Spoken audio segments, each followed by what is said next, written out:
Hey, this is Cameron Cooper from Lake Domain, and today we're talking about tapping. And not just in the Van Halen sense, I'm going to show you some other really cool ways to apply it that you might not have seen before, so you can maybe get a little bit more creative, and just to give you some food for thought about the technique. And I'm going to give you a speedy lick to start with, and then I'll talk about something else with you. Now, most of us know finger tapping for one person. Eddie Van Halen. Who wouldn't? And there's so much mileage you can get out of certain techniques from him.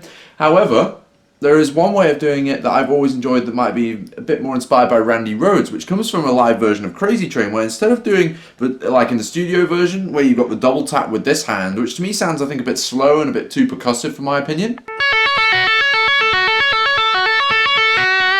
Fine to some people, but for me that wasn't enough, and I prefer the live version he did, where it was double hammer-ons with this hand, where you're going...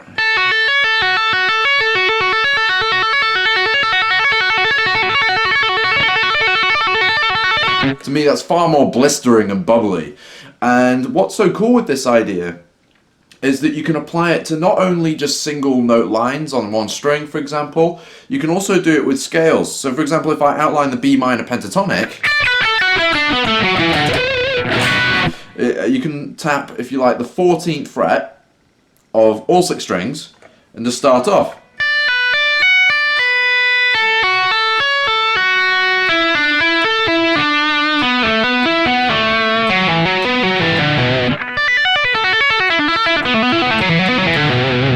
All well and good, sounds great to me, and I've always liked that idea. However, I did say there was a weird concept to talk about as well.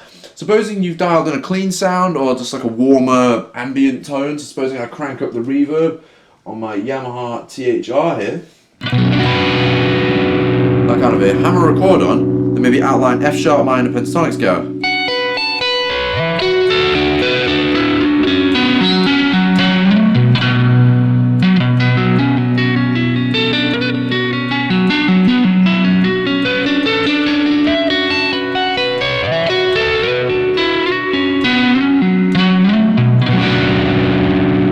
Not even changed chord yet, and it still sounds really, really musical. You can even do it with just the conventional rock chords as well.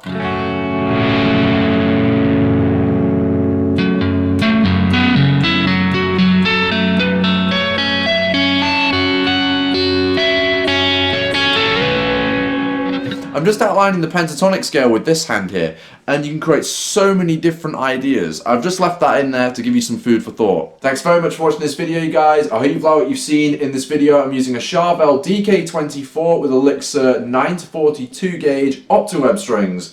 And they're absolutely superb. They very rarely break on me. They're just amazing. They stay in tune, and they never ever die. It would seem they last forever. So cool. Never need to change strings. And I couldn't do without them now. See you really soon in the next lesson on speed licks.